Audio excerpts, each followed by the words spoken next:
ओम शांति। आज 5 सितंबर 2020 है और हम सभी ने बाबा के साकार रूप से चले हुए मधुर महावाक्य अवश्य सुने होंगे। आज की मुरली का और अधिक स्पष्टीकरण देने के लिए हमारे साथ हैं आदरणीय आशा दीदी। ओम शांति दीदी। ओम शांति। बाबा ने कहा, मीठे बच्चे, इस बेहद के नाटक में तुम आत्माओं को अपना अपना पार्ट मिला हुआ है। अभी तुम्हें ये शरीर रूपी कपड़े उतार घर जाना है, फिर नए राज्य में आना है। हर आत्मा संगम युग पर अपना अपना पार्ट प्ले, संगम युग पूरे ड्रामा में अपना अपना पार्ट प्ले करती है। एक का पार्ट दूसरे से नहीं मिलता है। एक जन्म का पार्ट एक व्यक्ति का एक जैसा नहीं होता है। पिछले जन्म में दूसरा था, अभी दूसरा, फिर दूसरा होगा। एक सेकंड का पार्ट दूसरे से नहीं मिलता है। तो बाबा कहते हैं कि तुम बच्चों का काम है अपना अपना पार्ट बजाना। तुम्हें दूसरों के पार्ट को नहीं देखना है, अपना पार्ट बजाओ। और दूसरी बात, अब वो समय है जब तुम्हें अपनी ड्रेस को चेंज करके वापस जाना है। तो अपनी ड्रेस कौन सी है? ये शरीर को यहाँ छोड़ें, क्योंकि इस शरीर की आवश्यकता, इस ड्रेस की आवश्यकता इस रंगमंच पर है। परम धाम में तो ये शरीर की ज़रूरत नहीं है। तो बाबा कहते हैं कि इसको छोड़ के तुमने वहाँ जाना है, इसलिए इसे लगाव कम कर दो। क्वेश्चन है कि बाप कोई भी कार्य प्रेरणा से नहीं करते, उनका अवतरण होता है। ये किस बात से सिद्ध होता है? बाप को कहते ही है करन करावन हार। प्रेरणा का तो अर्थ है विचार। प्रेरणा से कोई नई दुनिया की स्थापना नहीं होती है।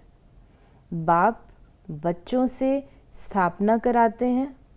कर्मेंद्रियों बिगर तो कुछ भी करा नहीं सकते, इसलिए उन्हें शरीर का आधार लेना होता है। शिव बाबा अपने बारे में बता रहे हैं, हम सब आत्माएं जन्म लेती हैं, माँ के गर्भ से पैदा होती हैं। शिव बाबा जन्म नहीं लेते हैं, वे अवतरित होते हैं। वे पर काय प्रवेश करते हैं, प्रकृति को वश करके आते हैं। उनके अपने माता पिता नहीं होते हैं। वो शरीर को अडॉप्ट करते हैं और उसके द्वारा फिर हम आत्माओं को जन्म देते हैं। ये बात हमें समझनी होगी। परमात्मा की एक निशानी, लोग कहते हैं ये भी परमात्मा, ये परमात्मा। देवताओं को परमात्मा नहीं कह सकते हैं। सब देवी देवताओं के अपने माता पिता हैं। परमात्मा हम उसे कहें जिनके अपने माता पिता ना हो, जो जन्म पुनर्जन्म के चक्र से न्यारे हों, जो नस नाड़ी के बंधन में ना आते हों, जो त्रिगुणातीत हों, सत्य रज तम से परे हों, जो जीवन मृत्यु से परे हों। ये क्वालिटी किसकी है? सब देवताओं की आप देखेंगे ये सब बातें उनके ऊपर लागू होती हैं। केवल शिव बाबा ही है निराकार ज्योतिर्बिंदु, जो इस प्रकृतिकृत देह के द्वारा जन्म नहीं लेते हैं। वे प्रवेश होने योग्य हैं और प्रवेश होने योग्य ब्रह्मा रथ को अडॉप्ट करते हैं, उसमें प्रवेश करते हैं और तब ज्ञान देते हैं। फिर बाबा ने कहा, बच्चे जानते हैं कि हम हर 5000 वर्ष बाद पाठ बजाने आते हैं। हम पाठधारी हैं। ऊंचते ऊंच भगवान का भी विचित्र पाठ है। ब्रह्मा और विष्णु का विचित्र पाठ नहीं कहेंगे। ये बाबा कहते हैं कि मैं देह नहीं लेता हूँ ना, और सब तो देहधारी हैं। ब्रह्मा विष्णु शंकर की भी प्रकृतिकृत देह नहीं है, उनकी एस्ट्रल बॉडी है, प्रकाशमय काया है, फरिश्ते हैं, और वो भी इस धरा पर नहीं आते हैं। उनका पाठ जो है साक्षात्कार हेतु सूक्ष्म वतन का है। और त्रिमूर्ति में दिखाते हैं स्थापना, विनाश और पालना। फिर बाबा ने कहा प्रेरक अक्षर भी रॉन्ग है। जैसे कोई कहते हैं आज हमको बाहर जाने की प्रेरणा नहीं है। प्रेरणा यानी विचार। प्रेरणा का कोई और अर्थ नहीं है। परमात्मा कोई प्रेरणा से काम नहीं करता, न प्रेरणा से ज्ञान मिल सकता है। बाप आते हैं इन कर्मेंद्रियों द्वारा पाठ बजाने। करण आप करावन ये हार सोचो कि परमात्मा को नई दैवी सृष्टि की स्थापना करनी है, वो कैसे करेंगे? ये बाबा धीरे धीरे सारा एक्सप्लेन कर रहे हैं। पहले मेरी देह नहीं है, मैं प्रकृति को वश करता हूँ, फिर मैं सूक्ष्म देहधारी भी नहीं हूँ। फिर उसके बाद बाबा कह रहे हैं कि कैसे मैं आकर के नई दैवी। लास्ट में बाबा ने क्या कहा? बाबा ने कहा कि न प्रेरणा से ज्ञान मिलता प्रेरणा, है। ये उससे सूक्ष्म बात। परमात्मा को नीचे धरा पे आने की जरूरत क्या है? वो तो ऑल पावरफुल है, ऑलमाइटी है। ऊपर से जादू की छड़ी घुमा दे तो स्वर्ग हो जाएगा। अगर वो ऊपर से प्रेरणा दे दे तो विनाश हो जाएगा, ऊपर से प्रेरणा दे दे स्थापना हो जाएगी। बाबा कहते मैं करण करावनहार हूँ, करता हूँ और करवाता हूँ। करना शब्द कहाँ पर है? परम धाम के लिए तो नहीं है ये करना शब्द, वो इस धरती के लिए है। जबकि इस धरती पर पांचों तत्वों की दुनिया है, यहाँ पे कर्म है, कर्म भूमियम इसको कहते हैं। तो कर्म भूमि पर आकर के मैं कर्म करना सिखाता हूँ।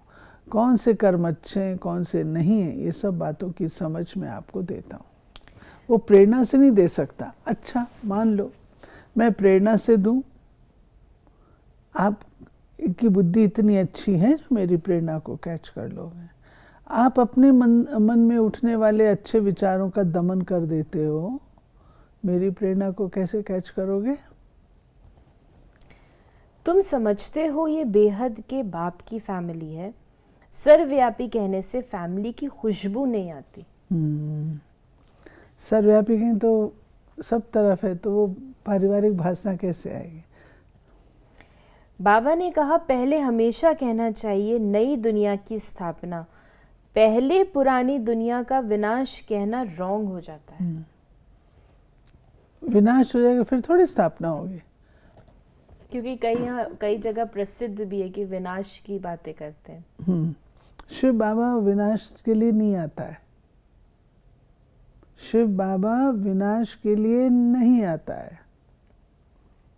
शिव बाबा नई दुनिया की स्थापना हेतु आते हैं। कैसे करेंगे? आएंगे तो पुरानी दुनिया में जर्जरी भूत है, वो खत्म कैसे होती है? जैसे किसी व्यक्ति की पोजीशन बहुत ऊंची हो जाती है, कोई व्यक्ति बहुत अच्छा बन जाता है, हाई स्टेटस वाला हो जाता है, तो छोटी छोटी बात उसके लिए क्या, वो उसको कहेंगे इसको अभी निकालो, इसकी ज़रूरत नहीं है। ऐसे ही जब हमारे संस्कार इतने अच्छे बन जाते हैं तो ये पुरानी दुनिया के जो संस्कार हैं उनको हम ऑटोमेटिकली छोड़ देते हैं। जब पुरानी दुनिया के संस्कार हमसे छूटते हैं तो पुरानी दुनिया की सब बातें हमसे छूट जाती हैं, फिर वो अपने आप में ही नष्ट होकर के ख़त्म हो जाती हैं। बाबा ने कहा तुम बच्चों को इस पुरानी दुनिया से निकल फिर हद की दुनिया में, नई दुनिया में आना है, क्योंकि वहाँ है एक धर्म। अनेक मनुष्य होने से बेहद हो जाती है। शिव बाबा एक है और उसकी संतान आत्माएं भी एक हैं, आत्मा। तो शिव बाबा आकर के जो बच्चे आपस में लड़ झगड़ करके अलग अलग अपने सेक्शन बना लेते हैं, अलग अलग धर्म आदि बना लेते हैं, उन सबको बाबा कहते हैं मैं आके एक कर देता हूँ, एक सद्धर्म की स्थापना कर देता हूँ। बाबा ने एक बात बताई है कि इन बातों को समझेंगे भी अपने धर्म के, जो भी बाबा ने बातें बताई कि जो शिव जयंती को गीता जयंती कहेंगे इत्यादि। फिर बाबा ने कहा कि हर एक को अपना धर्म प्यारा लगता है, दूसरे धर्म वालों की बात ही नहीं। भल किसको दूसरा धर्म प्यारा हो भी, परंतु उसमें आ ना सके। अप्रिशिएट करना भी चाहिए। अगर हम अप्रिशिएट करते हैं तो वो अच्छी बात है, आपस में प्रेम प्यार रहता है। लेकिन जिस धर्म की मैं आत्मा हूँ, मैं उसी धर्म में जाऊँगा। स्वर्ग में और धर्म वाले थोड़े आ सकते हैं, झाड़ में बिल्कुल साफ है। जो धर्म जिस समय आते हैं फिर उस समय आ जाएंगे। पहले बाप आते हैं, वही आकर राजयोग सिखलाते हैं, तो कहेंगे शिव जयंती, सो फिर गीता जयंती, फिर नारायण जयंती। वो तो हो जाता सतयुग, तो भी लिखना पड़े नंबरवार। ये ज्ञान की बात है। ये बाबा बताते हैं कि जब मैं आता हूँ तो शिव जयंती के बाद फिर ये सब जयंतियाँ जो हैं वो शुरू हो जाती हैं। शिव बाबा के आने पर गीता जयंती, क्योंकि गीता ज्ञान सुनाते हैं। उसके बाद फिर नारायण जयंती, उससे वो पैदा होते हैं। ये बाबा बताता है। बाबा ने कहा, नई दुनिया थी ज़रूर, दिल्ली परिस्तान थी, जमुना का कंठा था, लक्ष्मी नारायण का राज्य था, चित्र भी है। ये बाबा सतयुगी दुनिया का चित्र खींचते हुए बताते हैं कि जो ये कहावत है, नर नारायण बन जाता है और सृष्टि बहिष्ठ बन जाती है, तो उसकी निशानी है प्रकृति सतो प्रधान हो जाती है। तो यमुना का कंठा प्रकृति सतो प्रधान, रास मंडल वहाँ होना वो निशानी है कि हम सबके संस्कार एक जैसे होते हैं। परिस्तान उसको कहते हैं, परिस्तान अर्थात जहाँ पे परियां हैं। परियां कोई वो पंख वाली परियां नहीं होती हैं, परंतु ये परियां हैं अर्थात शुद्ध आत्माएं, शुद्ध पवित्र आत्माएं होती हैं, इसलिए उसको दिल्ली को परिस्तान कहते हैं।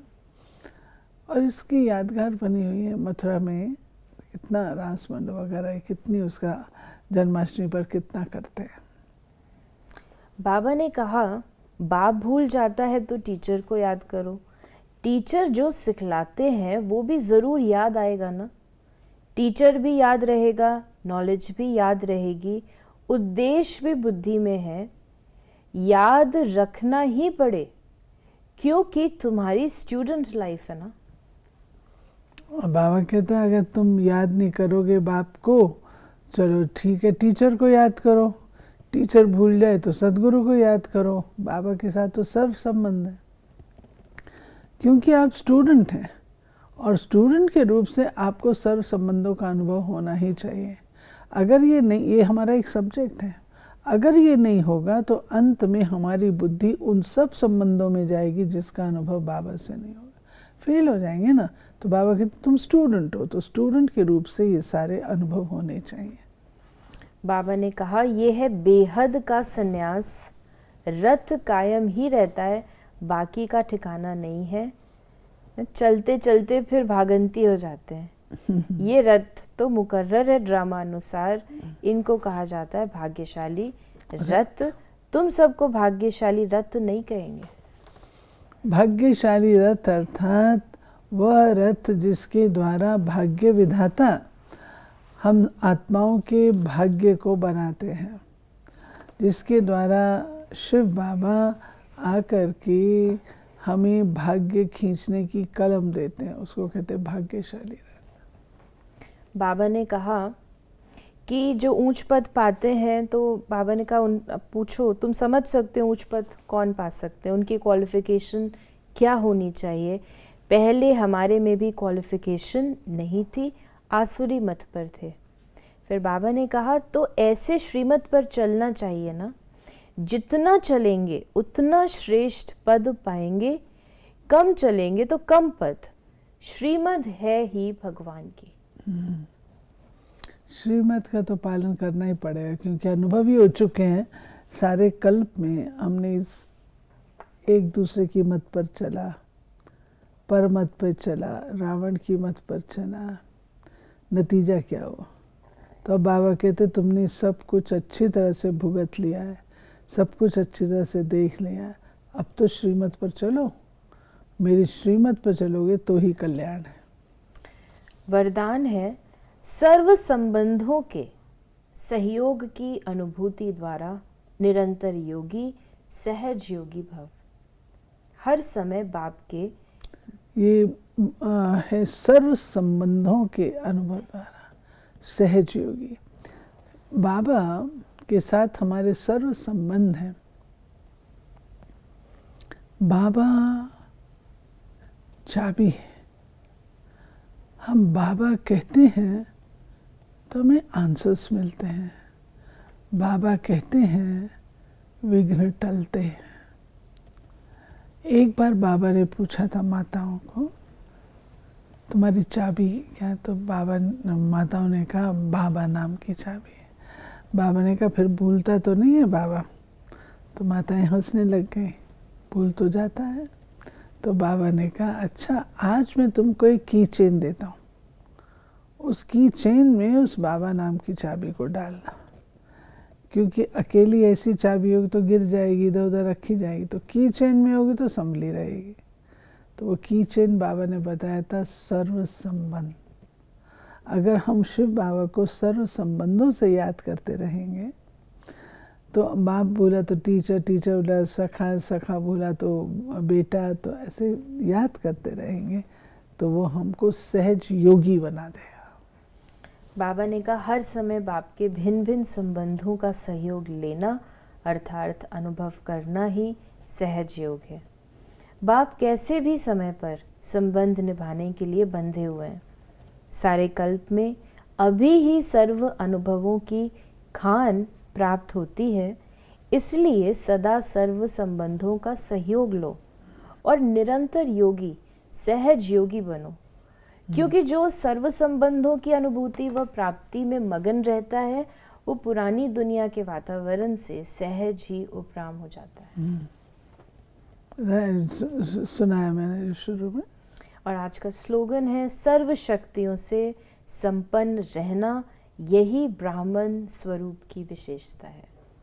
क्योंकि जब हमारा ब्राह्मण जन्म है ना, तो ब्राह्मण जन्म हमारा सारे कल्प के पाठ का एसेंस ब्राह्मण जन्म में है। तो ब्राह्मण जन्म में होना माना हर प्रकार से शक्तिशाली हो जाते हैं। सर्वशक्तिमान साथी होता है तो उसकी सारी शक्तियाँ, सारे गुण हमारे अंदर है। तो ब्राह्मण तो एक ज़बरदस्त चीज़ है। ब्राह्मण बनना बहुत ज़बरदस्त चीज़ है। दुनिया में भी ब्राह्मणों को बहुत महत्व देते हैं। सारे मंत्र उनके पास होते, सारी विधियाँ उनके पास होती, तपस्या उनके पास होती, विद्वत्ता उनके पास होती है, ये सब चीज़ें होती हैं। आजकल के ब्राह्मणों की बात छोड़ दीजिए, सच्चे ब्राह्मणों की बात। तो ये थे बाबा के आज के मधुर महावाक्यों का और अधिक स्पष्टीकरण। यदि आपके मन में भी कोई सवाल है तो आप वो हमें व्हाट्सएप कर सकते हैं 8826599309 पर, और हम आपके प्रश्नों का उत्तर देने का प्रयास प्रश्नोत्तरी कार्यक्रम में अवश्य करेंगे। ओम शांति।